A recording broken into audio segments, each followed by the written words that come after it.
So welcome. Let's go ahead and kick this off. Hey, folks. My name is Josh. I'm going to be your host and facilitator today. I am super excited to introduce our panel featuring three wonderful human beings I've had the privilege of working with to design more accessible and inclusive experiences at Veterans Affairs. Together, the three of them have tackled challenges from extending access to mobile applications, fostering inclusive culture, and extending accessibility expectations to new heights of our stakeholders. So I also want to acknowledge our team coach, DK, who, although is going to be on the side today, he worked tirelessly behind the scenes to gather us together for this talk. He has an accessibility newsletter, A11Y Weekly, that's definitely worth a subscription.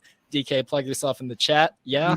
Today's topic, accessibility beyond compliance, centering disabled people in government technology. So before we go ahead and get started, I think it's only right we introduce ourselves to the audience. Angela, would you mind starting us off?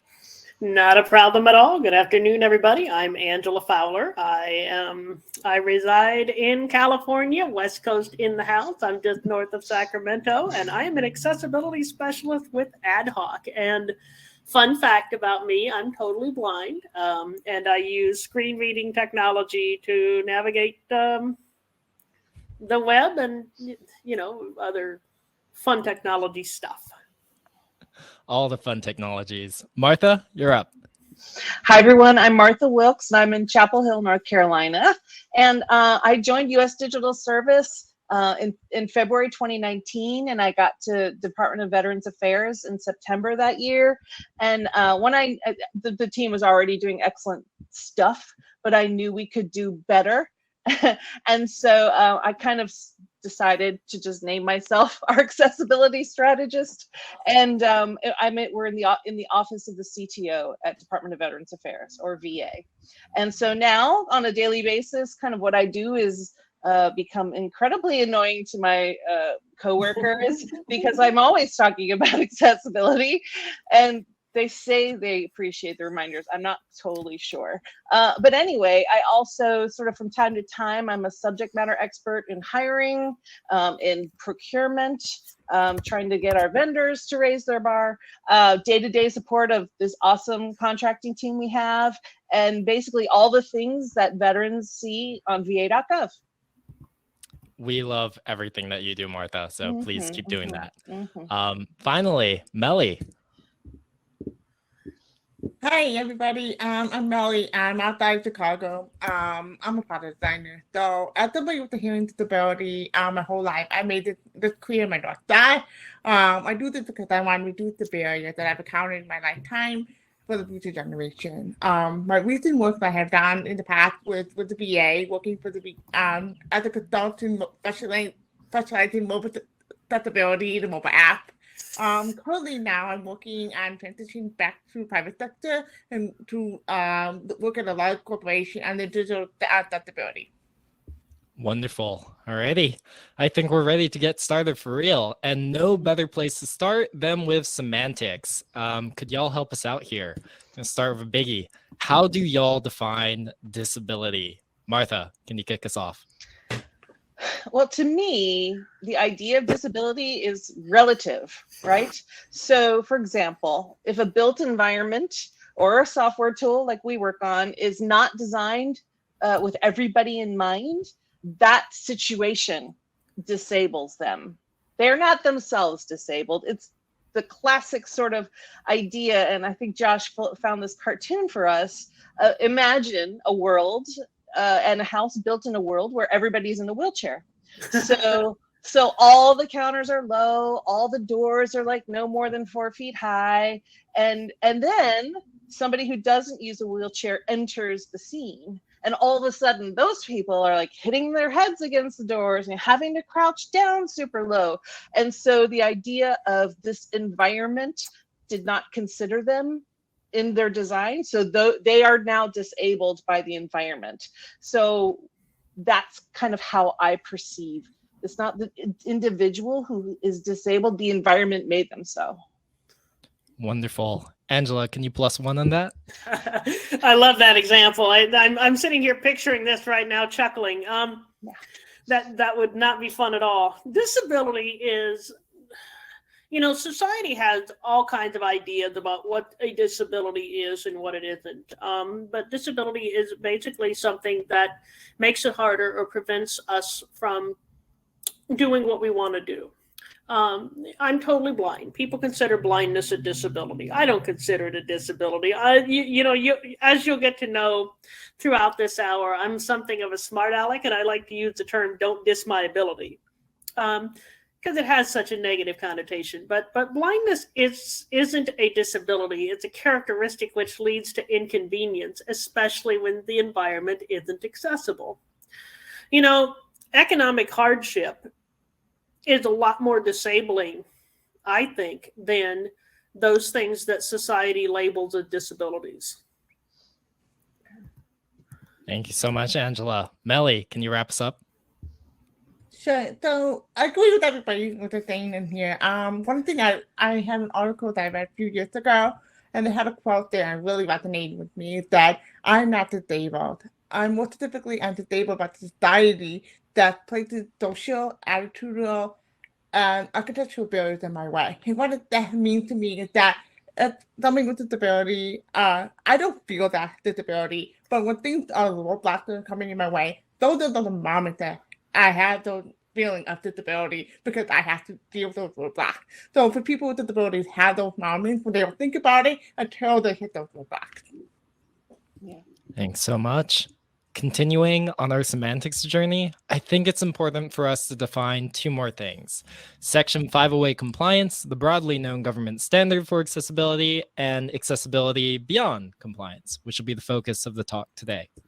So, for those of you who may not know, Section 508 requires agencies to ensure that the information communications technology they develop, purchase, maintain, or use is accessible to people with disabilities. It references the WCAG, Web Content Accessibility Guidelines 2.0 Level AA success criteria.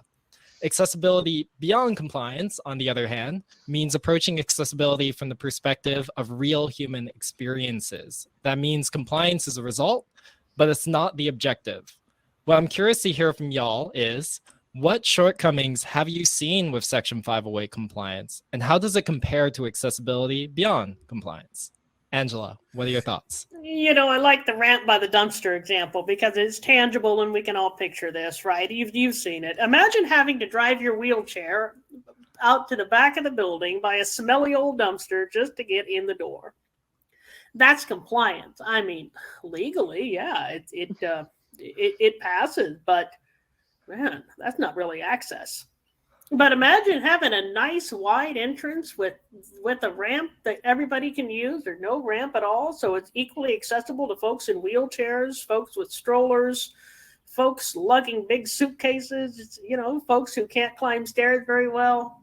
Now that's access because everybody can use it at the same time and alongside each other. Preach. What comes to mind for you, Melly? So, there's a thing, a couple of years ago, I did a 508 testing clearance, and I was going through this training. I noticed there was a lack of information to help technology do their job as well. It just basically checked off the list of a very minimal way. And one of the things that came up in my mind was, instead of just checking off this list, think about how this applies to accessibility beyond compliance. For example, how does the language help the user within the first 15 seconds of using the website? Or does the word confuse them? For example, there was a situation I was working with the VA and using the word view a document. We felt like that word was not very accessible. We decided to go beyond compliance, would be use the word review, which seems to be a better experience that everybody can actually review the document. Instead of just being very targeted on certain people out of the criteria. If you're blind, then you can view a document. So we're using a better way, language of reviewing a document with better experience. So with that being said, how do we ensure the comprehension is at ease when we're doing the work? Absolutely. That's a great example. And I think we've covered the difference between compliance versus going beyond compliance. I'm kind of curious to learn more about how it benefits all the folks here today, not just the folks on the panel, but everyone in our audience too. So In your words, how does accessibility beyond compliance benefit your organization, disabled people, or you? Martha, what are your thoughts? Well, at the VA, so many veterans are disabled because of their service, an injury, or a traumatic brain injury that they received. And so we have then an obligation to make sure the tools to access their benefits are, they can get to them. They can get to their benefits they've earned. And so, for example, and the way that this actually goes beyond compliance for even people that we would consider are sort of like, traditional disabled veteran. For example, we had a research session where a veteran said he uses voiceover on his computer when he has a migraine, and he has migraines as a result of his traumatic brain injury. So he is not a screen reader user per se, like Angela, who uses it all the time. He uses it sometimes to, when his migraines have kicked in and the computer's too bright, so he just turns on the computer to read to him. So this is one of the examples of, if we take it very seriously, for our more extreme, what we'd say are the most extreme cases, like a full sort of like a screen reader, for example, it can solve problems for everybody. We all drag our rolling luggage around on curb cuts, thanks to folks, wheelchair users way back when. And so this is a really key mission that our team who creates tools for veterans, we have to make sure all veterans can use the tools. And the best way to think about this and to approach this work is to think about accessibility from day one. In fact, our design motto on our team is accessibility first, mobile first. It forces you to really simplify the interactions. It streamlines the design. You often find yourself simplifying further and further when you take this approach. And of course, it satisfies everybody because nobody wants to spend a minute more than they ever have to on a government website. No one. Yeah. Melly, can you follow up on that? Sure. So I'm thinking about the audience perspective. It's not just people with disability, it's also everybody it applies to. For example, as somebody who's an early adopter to technology, I'm seeing there's a huge digital divide with the space of the group of haves and the have-not group. And we've been focusing the last few years on the have group that has all the technology, computers and everything. And we're not thinking about the people who are in the have-not group. They're not replacing the computers. They're actually buying tablets stuff because they don't have the finances to be able to do that. So we're at the technology, should be really thinking about the groups of the have-not and which is the people you're supporting the audience. And those people are the ones that we need to be focusing on because they're going to have a digital divide or not having internet. They're not going to have all those things. So we have to be designing for that. For example, for the VA, when I was working with them, we had to decide to focus on the mobile first app because we knew we wanted to target the group that did not have the ability to have a website experience. So we actually built a native app for them to be able to do the same experience tools that they need to do if they had to do on the website. They were able to do on the app. Thanks so much, Melly. And I think we've been able to cover a lot of ground on the why behind accessibility beyond compliance. But that being said, I bet some folks might be scratching their heads over how they can go ahead and get started. Luckily for y'all, over the past year, the panelists here have written a set of plays to help answer just that. We'll try and cover a few questions that tie back to these plays to help y'all go ahead and get started. So, first question. How do I convince my boss, stakeholders, and coworkers? Martha, you're a strategist. What are your thoughts? So in all things, as designers, as researchers, the best thing is to bring the voice of the veterans from the research sessions, and it's the best way to change hearts and minds. So just bringing quotes that are salient to the team it's incredibly motivating. We work with incredible people who really want to serve veterans. So when we hear that veterans are appreciative of the work, it really kind of, elevates the work, and everybody just tries to do better. So for example, I will bring to everybody here a quote from a blind veteran and hopefully inspire you to take on this work. This was during a recent research session, and he said, "I would honestly like to say the whole development team working on the va.gov website, I find this whole thing absolutely wonderful because we actually get input in how it's going to work rather than being forced to work within a page that was designed for sighted people. Even though we had a problem here testing, I understand it's beta, plus Zoom, plus the phone, plus other things you're dealing with. None of that bothered me. I just want to make sure you get the info to make it better for people who use VoiceOver." So hopefully that voice of the veteran directly has also motivated all of us today. Absolutely. Angela, do you have any thoughts here too? Well, I do. The conversation needs to be turned from one of law and policy to one of humanity. Accessibility, as we have covered, is a lot more than a legal mandate. It's a human mandate. People get to know me not as Angela the blind lady, but Angela as the lady with the Zoom bombing cat who is featured on this slide. The person who cracks jokes at meetings and sometimes has insightful comments, the person who obsesses over her sports teams and likes to barbecue and this and that. And then when I sit down with these folks and I explain to them how I do things and why certain things work and why they don't work, people are able to empathize with me, and that's when magic happens. And I find in those cases that the truth, once learned, can't be unlearned. We have a saying like, once you're on the accessibility bus, you're stuck on the accessibility bus. And we love it whenever Ichido is able to walk by. All aboard, Alrighty. folks. All aboard. Choo-choo. That's technically not a bus, but cool. Getting folks bought in is one thing, but how do you align on something across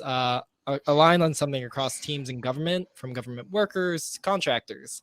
Martha, I'm going to call on you again. Is there any wisdom you might be able to share as a strategist at the VA? So this is my first job in government. I've been, in government 3 years. Before that, my entire career in the private sector. And one thing I've definitely learned in a few years is how important procurement is. And this is something USDS talks about, US Digital Service talks about a lot too. You cannot make good things happen in government without excellent people and excellent contractors, because that's how the work gets done in government. So the approach I've taken is try to raise the bar on the government side, the quote government side that I'm on. And so we are literally at the point of evaluating vendors on how they do accessibility. And so sort of in the midst of one of these reviews, even the lawyers we were working with, they're like, hey, they only do the compliance check at the end. That's not really what we want. So it was so cool to see even lawyers pick up on the kind of work we want to see. We want to see research happen early with veterans who use assistive technology and who have all different kinds of disabilities that they deal with. And so, and then once we get teams joining us from various companies, those researchers, we ask them, and we track this. We want them, first of all, including a diverse set of veterans in the research, and doing research with veterans who use assistive tech. Absolutely. Thanks, Martha. Once again, love the point that we're harping on here about including disabled veterans in research. I'd love to explore that just a little bit more. I think I'm seeing some chatter in the chat here and there, some questions.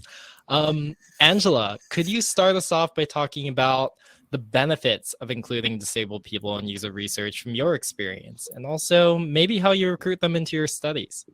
We're all victims of our own bias. You are, I am, everybody is. My bias is illustrated every time I invite a sighted person into my home and forget that they need the reasonable accommodation known as light.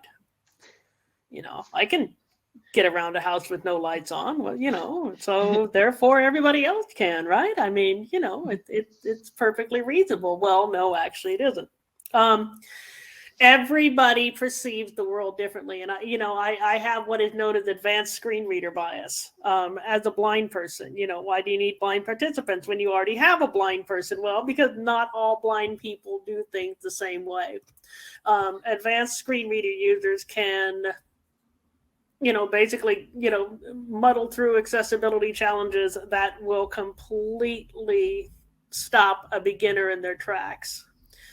In terms of recruiting, I'm actually involved in a large organization of blind people called the National Federation of the Blind, and we have a division of blind veterans. And last year, I reached out to them and said, hey, can I come to your meeting at convention and talk about what we do and the research we're doing? And they said, sure. And, that presentation had led to a relationship, a very, very helpful relationship on both sides, whereas, they're able to give feedback to us and express concerns to us that I certainly wouldn't have thought of otherwise. And we have, that really rich source of information. So Absolutely. I think that once again illustrates being able to hire disabled people often leads to more genuine connections to more disabled people and their communities.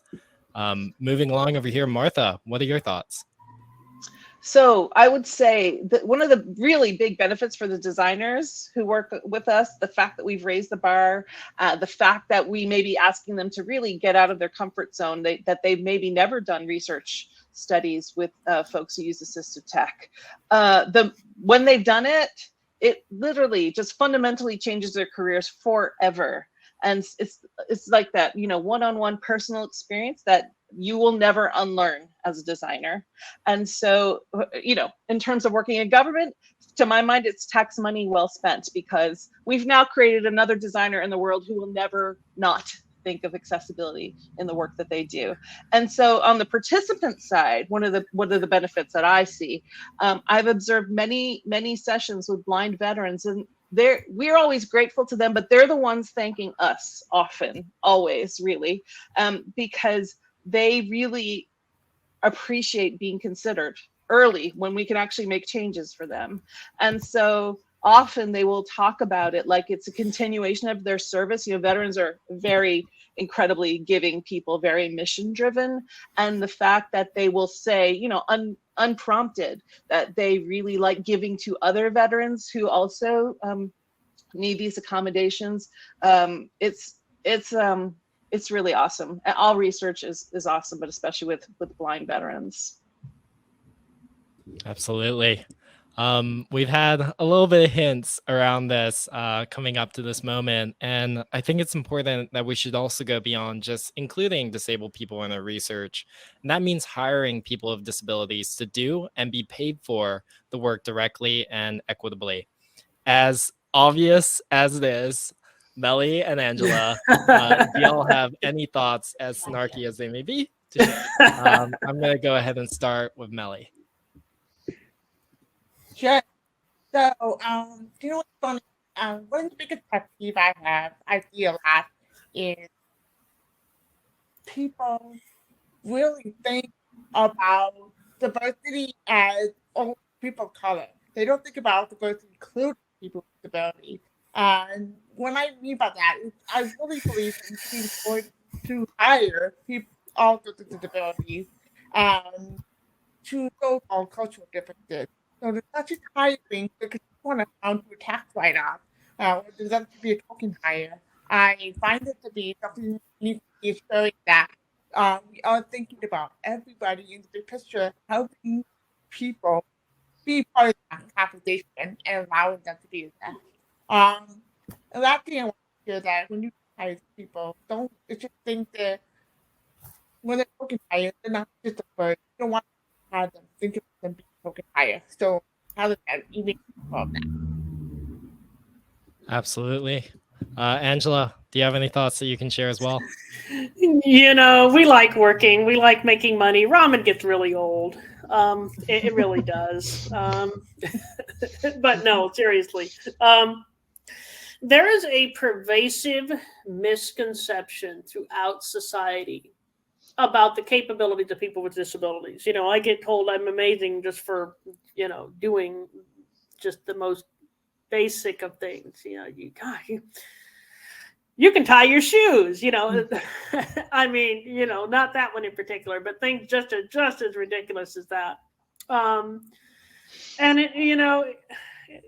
it's funny up to a point, and then it gets to the point of, we need to get rid of these misconceptions.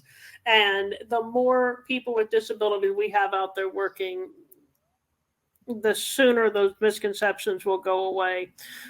Changing misconceptions one human being at a time is the way we're going to get rid of them. But let me bring up something else, though. As you are hiring people with disabilities, make sure that your application process is accessible.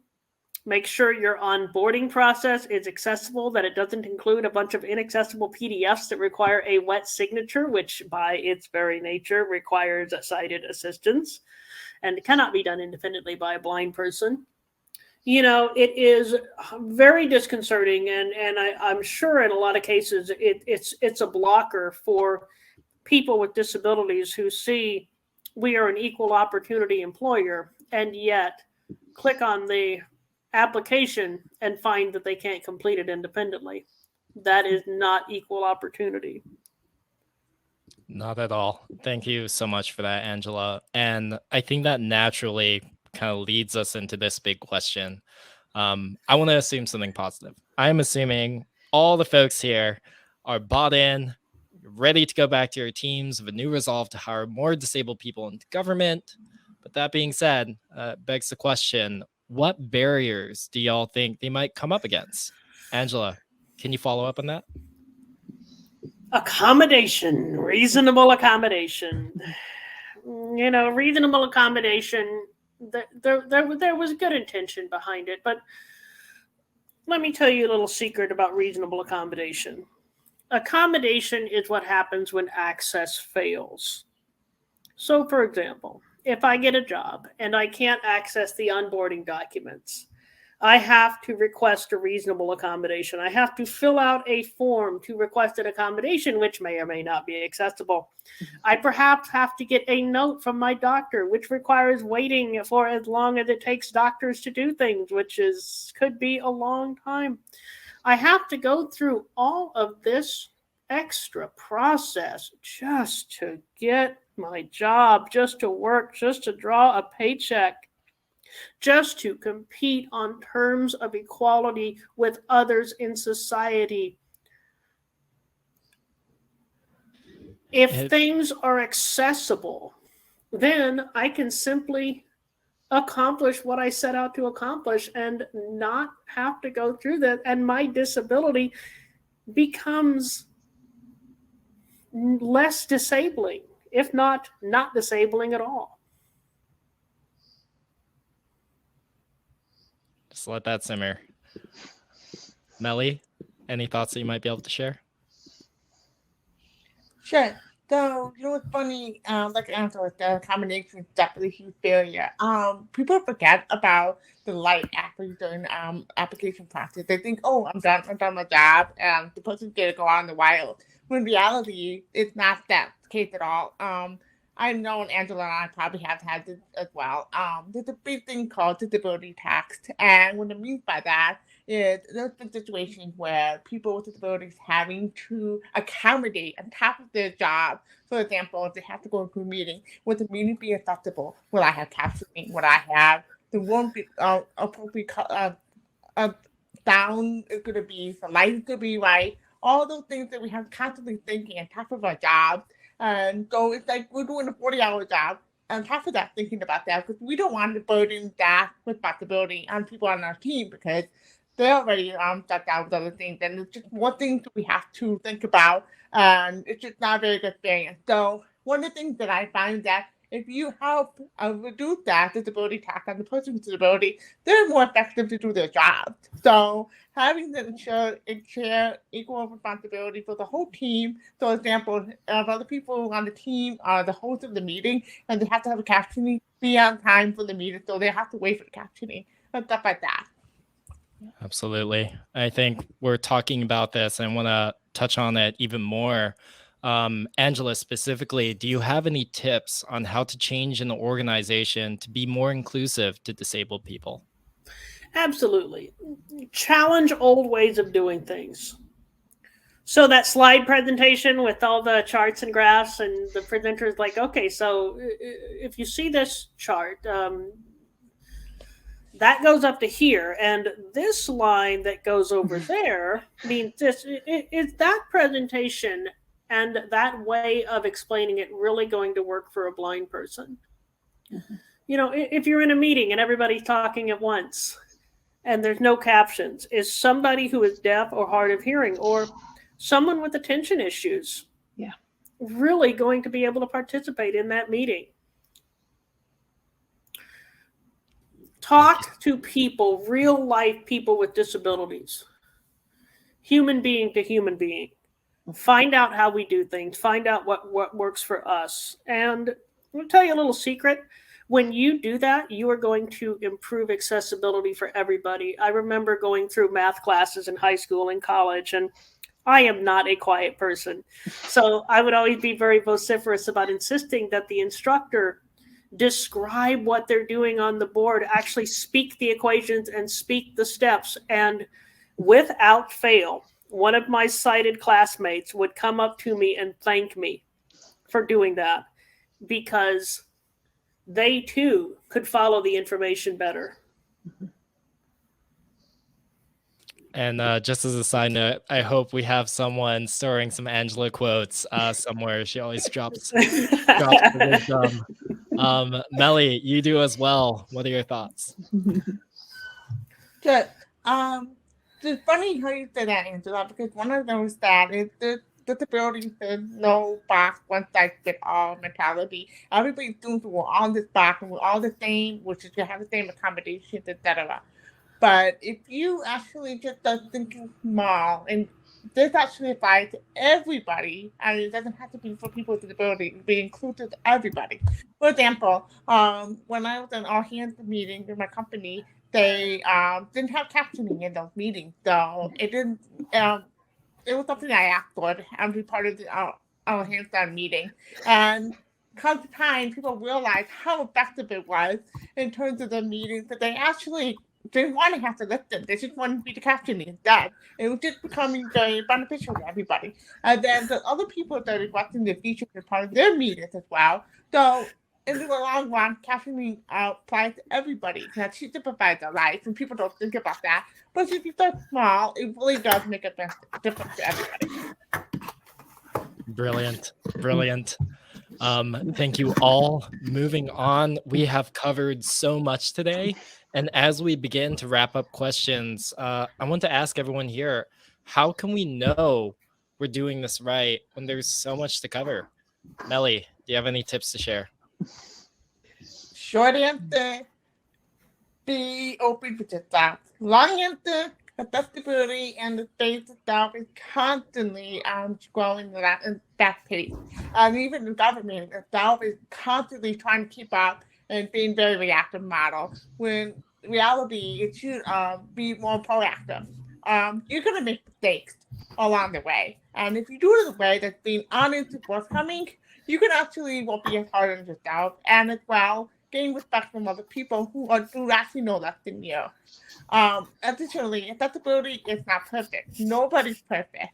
But in reality, if you start doing shortcuts that overpromise and underdelivers, that won't do any good for everybody, and it actually becomes unethical. And for example, you say overlay that we've seen the last few months. Boo, accessibility overlays, boo. If you aren't familiar with accessibility overlays, if you just go to disability Twitter, A11Y Twitter, you will find a lot of opinions shaming accessibility overlays. They suck. I'll leave that for y'all to Google search later. Thank you so much, thank you so much, Melly. I will also say that if anyone's interested in looking for a list of success metrics in this case, we do have a small list of that in play, number 6. DK, maybe if you can dig that up, that would be wonderful. Moving on. I want to ask the folks here, do y'all have any advice for people who might be interested in or nervous about becoming an A11Y advocate? Martha, let's start with you. Yeah, you're speaking to the one who has the biggest imposter syndrome here. I don't have a disability yet. I was at an accessibility conference last week. May we all be so lucky to live so long as to get disabilities, right? We're all going to be there one day.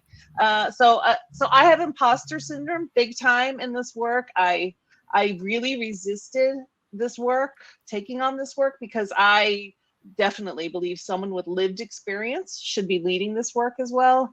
But I've heard it today in some other talks at USDS. We have a saying, which is no one else is coming, right? Mhm. And that one always gets to me, I have to say. If you're looking around at your group, in wherever you're working, and no one else is thinking it this way, it might be you might be the one you're looking for, right? You have to kind of muster your courage and admit it's a very humbling work. I don't have all the answers at all. And so you're just like, but if I'm the best one here, then someone's got to make it better. And so that would be my advice to everybody here today. It may be that no one else is coming, and there may be no one else better than you right now in your organization to start making this move to accessibility beyond compliance. And to plus one on that, all those wise words, how can you open up new doorways and opportunities for people with disabilities to be hired into your company? I think that's something everyone can agree on. Hop on that accessibility bus, get locked in. You are stuck here. Melly, any thoughts here too? Sure. It was funny about what Martha said about imposter syndrome. I think everybody has it. But it's funny, people with disability actually have it as well. We don't know that. I remember joining my first job and thinking, I don't know what I'm doing. But, one of the things I tell people who don't have a disability is acknowledge your privilege. What I mean by that is just understanding that you have a privilege that other people with disabilities don't have. So with that being said, use those who actually have disability. For example, telling someone who has disability how to do their life is obviously something that's not really very functional for everybody in picture. And I've had that happen to me, and actually intimidate people with disabilities. So thinking about that, being empathetic and opening other people, listening to other people will actually help you get by. Thank you so much for that, Melly. Moving on, here's a fun one. So as we wrap up, I know that we're all going to have a delight with this. What is an accessibility problem y'all have beef with or a problem with that you see everywhere? Martha, you're up. For me, it's really small text. It's too light. Believe me when I tell you that no one is going to complain that your website is entirely too easy to read. So I beg all designers to be extra generous, have a generous spirit when it comes to making your text readable. Wonderful. Lightning round. Angela. Absolutely. And first, I'd like to beg everybody's pardon. My cat decided to jump up and start editing my notes. But mine would be PDFs. They're ubiquitous. They're everywhere. I cannot get away from them, and they are usually not accessible. And what's more, the process by which we make them accessible is itself inaccessible. It's painful. It's like, oh God. Yeah. So many layers to peel back in that one. Melly. So for me, would be half-baked caption. And what I mean by that is, why do we covering the curse words everywhere? That's one of the biggest pet peeves I have. People, for some reason, government, everyone thinks the people with disabilities have never seen a swear word in their life. And I live on Iraq, so please do not cover the swear word. We know it's there, and if it's bleeping it out, it's not a very good experience for us. They've never been around me when I stubbed my toe. We had it in the script to swear, but we're not going to do that. Moving on to wrap us up. What is the one thing that you want people to take away from this? Melly, you again. Sure. Accessibility itself is beyond a long-term disability. We need to do a better job as people to think about not just disability, but situational disability, temporary disability, especially now with the pandemic. COVID is going to be changing the landscape of what is defined disability.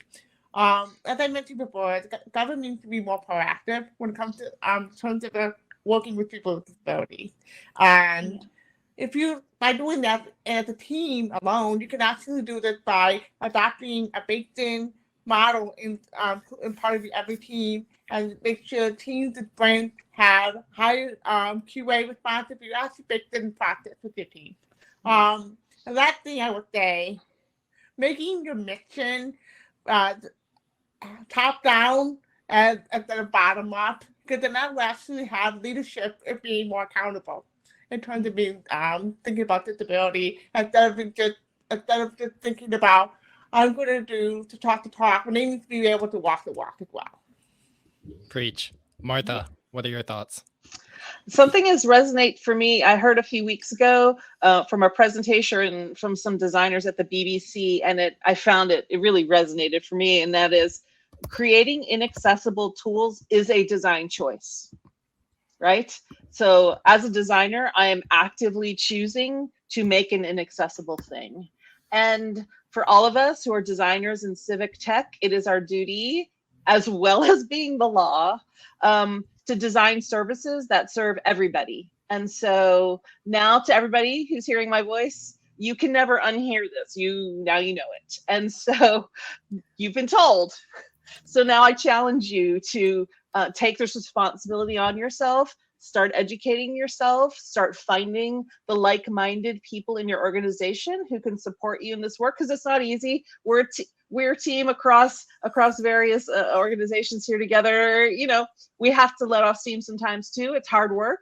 It's humbling work, but it's so rewarding, and your users will love you for it too. And so I really challenge you to take this notion of going well beyond compliance, and also that no one else is coming.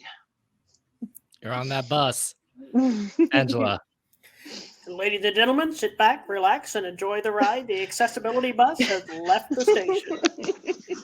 You know, my takeaway would be people perceive the world in different ways. I'm blind, therefore my eyes don't work, but my ears work. And I use them to get the information that I need to access the world. So I have a screen reader that talks to me, sometimes too much, and it tells me what's on the screen. And if something isn't coded properly, if, for example, there aren't alt tags to describe images, buttons and form fields aren't labeled properly, you know, I could very easily, you know, because my screen reader is not giving me the right information, I could very easily put the name in the phone number field and the phone number in the name field, because the thing is inaccessible. So I can't access things the way that I would like to. I also navigate using a keyboard. I've tried to use a mouse. It's an adventure. Apparently, you sighted people move the mouse in millimeters. See, I do inches, so the mouse runs away. So if I actually want to get to something, I use the keyboard, and if something is not keyboard accessible, then I can't use it. So just think about the different ways that people perceive the world, the different ways that people navigate the world, and acknowledge your own bias, because we all have bias, and just keep learning. Put accessibility first in everything you do, and keep learning. All right. No better way to end than on an Angela quote. Thank you all for joining us today. Luckily, we have some time left behind. That's everything from us, but we'd love to hear from everyone in the audience. I believe there is a Q&A feature in this thing, if y'all can find it. I think we would personally struggle to find it. But, Things hide on this platform. It is. Go It's for one it. of the other 30 chat boxes that are on the screen. Yes. We're gonna go ahead and take questions either in chronological order, or the ones that with the most that have the most interest. I believe there is like a vote up, vote down button. DK and I answered a little bit of the first question that came through here from Rebecca. Do you have any suggestions or examples on how you've recruited participants with disabilities, channels to use, compensation considerations, etc.?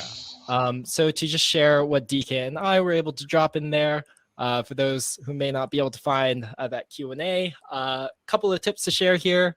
One, I think the big takeaway that we got from Angela, Melly, Martha, hire disabled people, right?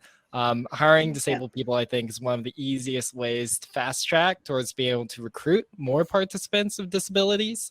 Following up on that too, DK and I dropped a little recommendation here. Fable offers A11Y user testing. Anyone can reach out to them. Super friendly folks. And Nobility's Access Works from DK is another great way to get feedback from folks with disabilities. I believe the last little tip that we have here, reach out to local disability organizations. Angela was so wonderful in partnering us up with, I believe, was it the Blind and Veterans Association? Yeah, National Association of Blind Veterans, but you're close. Yeah, almost got it. I have goldfish memory. Well, Reach out to those local communities, those organizations, and that will do you wonders. Martha, Melissa, Angela, anything else y'all might add on to those tips? make sure the screener is accessible. Yes. Good point. Yes. Yeah.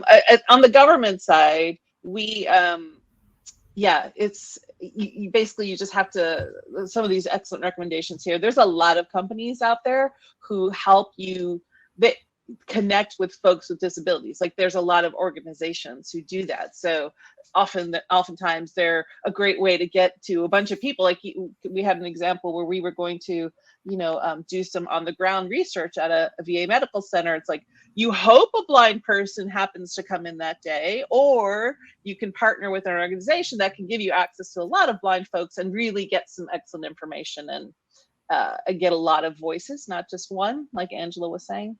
Yeah. Wonderful. It looks like DK is answering some others. Melly, Angela, anything else that we might want to add before we move on? Do the 5-second awkward pause. Cool. All right, moving on. I'm sure this is a basic question. This is from Lisa. It is not a basic question at all. We struggle with this every day, I guarantee you. For the audience, but do you have good links or information about how to get away from the reliance on PDFs? Anyone here? What are y'all's thoughts? Oh man, can I take a shot at that? Go ahead, Angela. Yeah. We can wind you up. We can wind you up and let you go. Well, but we do end at bottom of the hour, so I can't. First of all, thank you. You're my people. On behalf of blind people and sighted people everywhere, thank you. The best way to create an accessible document is to create it in HTML form. If you need it to be portable, if you need to email it to somebody, a Word document will suffice. You can even just slap the information in an RTF. When it comes to forms, HTML all the way, and there are so many good HTML form builders, from Google Forms to Microsoft Forms to your WordPress and Drupal form plugins. It takes far less time and creates a much better user experience for everybody, and makes it so much easier to keep track of the data on the back end when you use HTML forms versus PDF forms. Absolutely. Thanks so much for that, Angela. Anyone else compile on that? I also believe, Lisa, I'm so sorry if I'm getting your name wrong as well. Any good links or information as well? DK, if you have any links, you might be able to drop in there. I'm going to drop a gov.uk reference, but anyone else here? I was going to say, we like to steal a lot from the excellent example of gov.uk that really kind of a couple of years ago said no more PDFs. There's no way, we're going to stop trying to make them accessible. Everything has to be HTML, and you could export to PDF, like for, because it's for printing, by the way. It's not for reading on screen. So yeah, and at VA, believe me, we have thousands of PDFs at the VA. And so we do, but there is a groundswell, even from outside of our group, to really start tackling this, because it's just, it's awful. We try to open the PDF on your phone. We're really trying to take a mobile first approach, right? And this thing is laid out for an 8.5 by 11 piece of paper, and you cannot read it, even as a sighted person, Angela. You're not. All of us are struggling with PDFs. Oh yeah, we studied this a few months ago, and the sighted people couldn't do it any more than I could. The plugins don't always work. It's always a crapshoot if your browser is going to be compatible with the thing, and you're literally preventing people from accessing the benefits they've earned. And so you have to take that really seriously and really make a big effort to go with HTML. And if you want to fill out an Adobe form, you have to have Adobe DC installed, and it really has to be your default PDF handler, because if it isn't, you're in for a lot of pain and suffering. And truthfully, just the way that Microsoft has laid out that feature, the process of making Adobe your default PDF handler causes a little bit of pain and suffering as well. So, PDF equals pain and suffering, HTML equals happiness and love. That all being said, I think I literally just came up with that. Last note I'll add here. I know some folks in the audience may be stuck with PDFs for the short-term future. If you do have Adobe Acrobat, PDF, blah, blah, blah, there is an accessibility checker built into it that you can use, and there are certifications and trainings that you can take online. I believe that there was actually a certification specific from the IAAP, International Association of Accessibility Professionals, I believe, specific to remediating PDFs and other documents. So that is actually something you can get training in and learn how to fix up in the short term. Ideally, plain HTML is the answer. We have a question from Jennifer about specific priorities to highlight. DK asked a follow-up question to that on. Oh, Melly, do you have something to add? Go for it. We can't hear you. I'm so happy you asked this, Jennifer.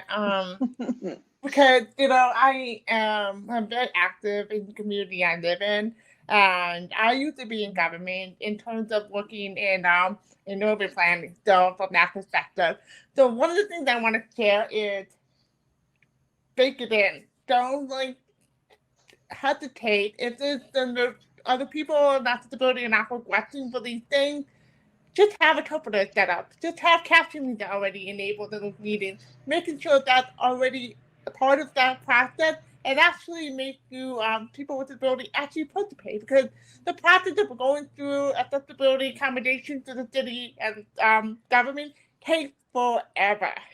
So it's a burden for people with disability. So if you just have that already part of the process and just making sure that's part of your budget, having that in the budget, and then that will allow people with disability actually activate, go to those meetings. So that's the one thing I want to share. And another thing I want to share is having an agenda ahead of time is very helpful for people with disability. Actually see what's going on ahead of time, and then not go what's going on when they go to these meetings. Just having those agendas shared out at least a week in advance if you can. So those are two things I think. Wonderful. Looks like we got that one answered. I will go ahead and mark it answered. Next question on our list. I do a lot with data and data visualizations advice for out techs. advice for alt text and additional ways to make data and summary or story of the data more accessible to everyone. Wow, this is a lot. I dropped a quick reference to WebAIM on complex images that might be helpful. Melly, I see that you have your hand raised. I'm going to call on you. Go for it. Yeah. Don't rely on color. We have people with colorblind, so don't use color as your sole answer. I know that if you use patterns as part of your diagram and using that to different layers, it will actually help with that process. Another thing I've noticed that when people actually break it down into different pictures and then break it down the picture itself and just divide it. I want to use a pie chart and break down the pie, the actual separate picture. It actually does a really good job of dividing for people who are using screen readers. I'm looking for an 18F. I know 18F had worked on this recently, but basically the interesting thing to consider with data visualizations is even for sighted people, data visualizations is an accessibility thing, right? So instead of just seeing a gigantic table of data, people made a visualization and now we can understand it. So it's actually a layer of past, right? That to even like that kind of blew my mind when I thought about that. I used to work at a company that did statistical analysis. So so you have to take that extra step, and it's beyond alt text. Often it's presenting the data in another way. And actually I know 18F had worked on some guidance, basically some guidance around a data visualization. So I'm going to try to find that for everybody, but great question. You know, present the information in multiple ways. I mean, it's okay to have a data visualization. It is in fact more accessible for sighted people.